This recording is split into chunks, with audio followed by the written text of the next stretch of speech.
Di sisi lain, Amir yang waktu itu berada di luar tenda didatangi oleh Linda. "Mas, Mbak Sari di mana?" "Itu di tenda, kenapa?" "Mau ambil topi tadi ke bawah Mbak Sari." Linda segera mendatangi tenda tersebut dan sesampai di depan tenda dia benar-benar kaget.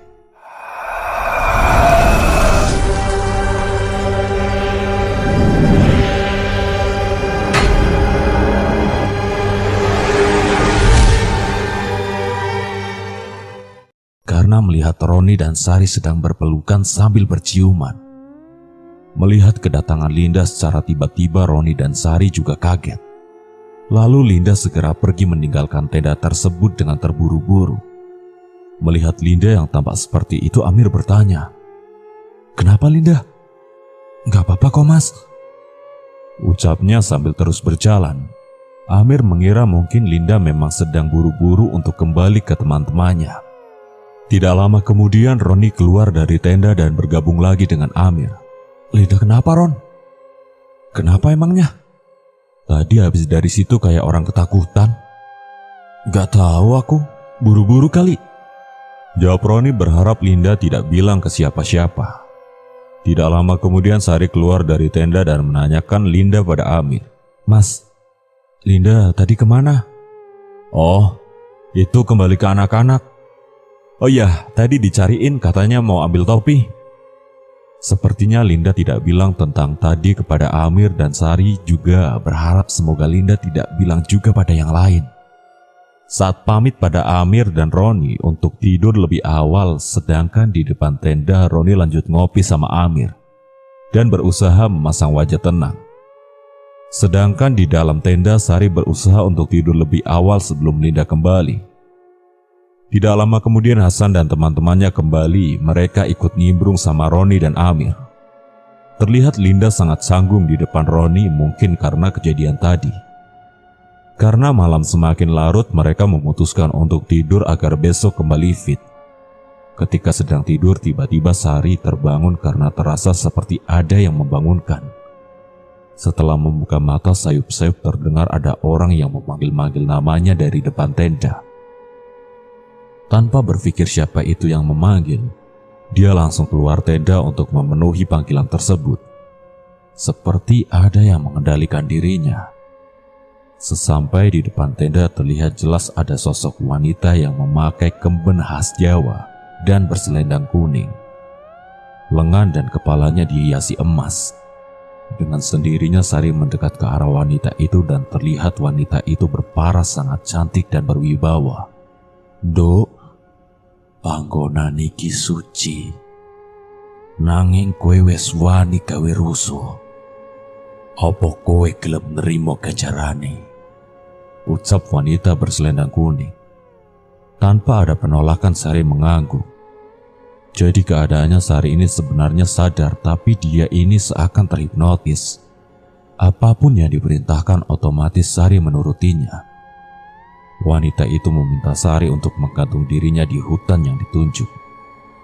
Dengan sendirinya Sari berinisiatif mencari tali untuk menggantung dirinya, tapi karena dia tidak tahu di sini tidak ada yang membawa tali, dia mendatangi tenda pendaki lain yang malam itu belum tidur untuk meminjam. 2 tenda berwarna hijau dan kuning dia datangi. "Mas, ada tali. Aku mau pinjam," ucap Sari dengan nada datar. "Ada mbak, sebentar ya," jawab salah satu pendaki itu. Setelah dipinjamkan, Sari langsung berjalan ke arah hutan yang di sana sudah terdapat wanita berselendang kuning tadi. Sesampai di hutan, Sari memasang tali itu di pohon dan akan menggantung dirinya. Tetapi sebelum dia akan melakukan aksinya itu, tiba-tiba ada yang mencegahnya. Setelah dilihat ternyata mereka adalah beberapa pendaki yang meminjamkan tali tadi. "Mbak, mau ngapain?" ucap pendaki itu dengan panik. "Aku mau mati." "Loh, jangan bercanda mbak. Mbaknya dari rombongan mana?" tanya pendaki itu dengan panik. "Itu," jawab Sari sambil menuju ke arah tendanya. Pendaki itu kemudian menggandeng Sari menuju ke tendanya. Permisi mas, ada yang bisa dengar? Amir yang mendengar suara itu langsung terbangun dan lekas keluar tenda untuk melihat siapa yang memanggil itu. Setelah keluar terlihat ada Sari dan beberapa pendaki lain. Mas, ini temannya bukan? Iya mas. Kenapa sama teman saya? Dia mau gantung diri tadi. Untung kita langsung lari dan kita cegah. Hah? Yang benar mas? Tanya Amir heran. Rasa ngantuk seketika itu hilang. Amir coba bertanya ke Sari. Sari, kenapa mau gantung diri? Sari hanya mengangguk dengan tatapan kosong. Di sini Amir bingung. Kenapa tiba-tiba Sari ingin melakukan itu? Dia segera membangunkan Roni dan memberitahukan hal itu. Roni yang baru bangun pun sangat kaget. Dia segera beranjak dari tidurnya dan mendatangi Sari. Yang, kenapa? Tanya Roni dan Sari hanya menggelengkan kepalanya. Amir bertanya lebih lanjut tentang kejadian itu pada pendaki itu. Dan pendaki itu menjelaskan kalau tadi dia sempat meminjamkan tali ke Sari. Tapi setelah dipinjamkan tanpa berucap apapun, Sari langsung beranjak pergi. Melihat kondisi Sari yang aneh, mereka pendaki itu heran dan memperhatikan gerak-gerik Sari hingga masuk ke dalam hutan. Di dalam hutan itu ternyata Sari akan melakukan aksi gantung diri dengan tali itu. Dan mereka pendaki itu langsung lari menyusulnya. Mendengar penjelasan dari pendaki itu, Amir mengucapkan terima kasih karena sudah mau menolongnya. Kemudian pendaki itu pamit untuk kembali ke tendanya sendiri. Setelah pendaki itu pergi, Roni mendudukkan Sari di depan tenda dan ditanya, Yang, ngapain kamu mau gantung diri? Sari hanya menggelengkan kepala dengan tatapan kosong. Di sini mereka mengira kalau mungkin Sari kesurupan. Yang, kamu ini kenapa sih? Jangan buat kita bingung. Tanya Roni yang sudah mulai panik. Sari masih juga tidak menjawab apapun. Dan hanya menggelengkan kepala, tapi kali ini dia sambil menggaruk-garukkan tangannya ke tanah seakan mau membuat lubang. Melihat tingkah laku Sari yang seperti itu, Roni dan Amir tidak berkata apapun dan saling memandang. Sambil terus menggaruk-garukkan tangannya ke tanah, Sari berucap, Aku akan mati di sini. Mendengar ucapan itu, Roni syok dan langsung memeluk Sari sambil nangis. Dia menahan tangannya Sari yang terus-menerus menggaruk tanah hingga semakin dalam. Pandangan Sari masih kosong dan kembali diam.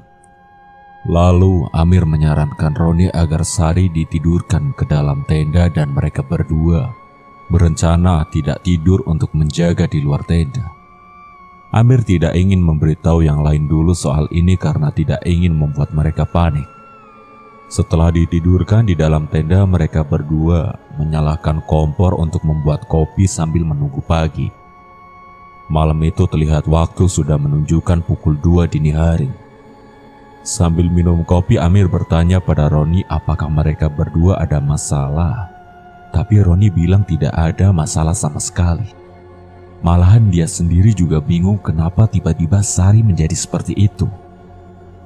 Ketika sedang sibuk membahas soal itu, tiba-tiba Sari keluar dari tenda dan berjalan ke arah hutan. Melihat itu, mereka berdua kaget dan Roni langsung menahannya sambil bilang, Yang, kamu mau kemana? Aku mau mati di sana, ucap Sari sambil menunjuk ke arah hutan tadi. Kenapa mau mati? Kamu ada masalah apa? Bilang ke aku. Aku disuruh mati, jawab Sari dengan nada datar sambil terus melihat ke arah hutan yang akan dituju. Mendengar jawaban itu, mereka berdua syok dan saling memandang. Amir ikut bertanya, Siapa yang nyuruh? Itu, jawab Sari sambil menunjuk ke arah hutan. Sontak Roni dan Amir melihat ke arah yang ditunjuk Sari, tapi di sana tidak ada siapapun dan gelap. Amir lanjut berucap, Sari, di sana gak ada orang. Tidur lagi ya. Itu Nyai melambaikan tangan ke aku, jawab Sari yang masih terus menunjuk ke arah hutan. Mendengar itu, mereka berdua benar-benar merinding. Roni kembali mendudukkan Sari dan memeluknya sambil berucap, "Nyai, yen panjenengan butuh nyawa, kula purun panjenengan pundhut, nanging sampun mundhut nyawane Sari." Mendengar perkataan Roni itu, Amir merinding lalu dia berinisiatif untuk mencari bantuan. Dia membangunkan anak-anak yang cowok untuk membantu Roni menjaga Sari sedangkan dia pergi mencari bantuan. Dia berjalan menuju ke altar Wahyu Mahkutoromo. Dan di situ dia bertemu dengan laki-laki parubaya yang sepertinya habis membakar dupa. "Pak, saya minta tolong. Teman saya ada yang kesurupan." "Di mana temanmu?" "Itu di sana, Pak," jawab Amir sambil menunjuk ke arah tendanya. Mereka berdua berjalan menuju ke tenda tempat camp. Sesampai di situ, si bapak langsung duduk di sebelah Sari dan memegang tangannya. Setelah itu beliau berucap, "Temanmu ini tidak kesurupan. Jiwanya dikendalikan sama Nyai Dewi Kunti. Mestinya salah satu dari kalian ini ada yang membuat kesalahan." Mendengar ucapan dari bapak itu, Roni langsung ingat dengan perbuatannya tadi dengan Sari. "Apa mungkin ini sebab dari perbuatanku sama Sari tadi?" ucapnya dalam hati. Sebelum yang lain curiga, Roni langsung bilang, "Iya Pak, saya sudah berbuat kesalahan dan saya sudah menyesal." Mendengar itu, Amir dan yang lain heran. Kesalahan apa yang dilakukan Roni? Belum sempat Amir bertanya, si bapak lanjut berucap, "Ya udah, kalau sudah mengaku salah sebenarnya Nyai itu welas asih. Tapi kamu harus meminta maaf pada beliau langsung." "Bagaimana caranya saya meminta maaf, Pak?" "Ayo saya hantar kamu dan temanmu ini," ucap bapak itu meminta Roni mengajak Sari. Sementara Roni dan Sari ikut bapak itu, yang lain menunggunya di tempat camp. Roni menggandeng Sari mengikuti bapak itu ke belakang altar Wahyu Mahkutoromo. Sesampai di sana, bapak itu melakukan ritual dan memperlihatkan sosok Dewi Kunti kepada Roni. Seorang wanita mengenakan kemben batik khas Jawa dan berselendang kuning. Dengan mahkota emas di kepalanya perlahan muncul dari kegelapan. Roni seakan tidak percaya dengan apa yang dilihatnya. Dia terkagum karena sosok Dewi Kunti itu terlihat sangat cantik dan berwibawa. Spontan dia langsung bersimpuh mengakui kesalahannya dan meminta maaf. Dan kesalahannya itu dimaafkan oleh Dewi Kunti. Beliau juga memberi nasihat pada Roni dan Sari agar tidak melakukan hal seperti itu lagi di tempat suci lain. Roni dan Sari mengangguk paham, dan ketika mereka melihat ke arah wanita tadi, tiba-tiba beliau sudah tidak ada di depannya. Di situ Roni benar-benar merasa sangat bersalah karena sudah berbuat kotor di tempat orang sebaik Dewi Kunti. Sari yang tadinya seperti orang linglung sekarang sudah kembali normal dan menangis, menyesali kesalahannya itu. Lalu si bapak meminta mereka berdua kembali ke tendanya dan berpesan agar mereka mengakui kesalahannya itu pada teman-temannya dan meminta maaf pada Yang Maha Kuasa atas perbuatannya ini. Mereka berdua bersalaman dengan bapak itu dan mengucapkan terima kasih. Kemudian mereka berjalan kembali ke tempat camp. Sesampai di sana, terlihat semua temannya sedang menunggunya di depan tenda, termasuk Linda dan Iis yang tadinya masih tidur. "Gimana, Ron?" "Udah aman. Aku mau bilang sesuatu pada kalian semua, tapi nanti di bawah." Melihat keadaan Roni dan Sari malam itu, sebenarnya Linda sudah mengira kalau mungkin kejadian ini ada hubungannya dengan yang dia lihat tadi.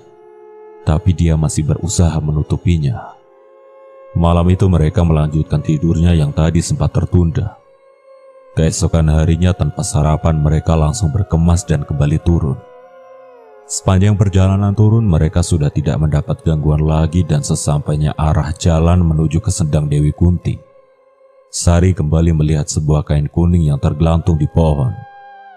Melihat kain itu, Sari flashback karena kain itu mirip dengan selendang yang dikenakan Dewi Kunti semalam. Dan di sini Sari beranggapan kalau mungkin kain itu melambangkan selendang sang dewi.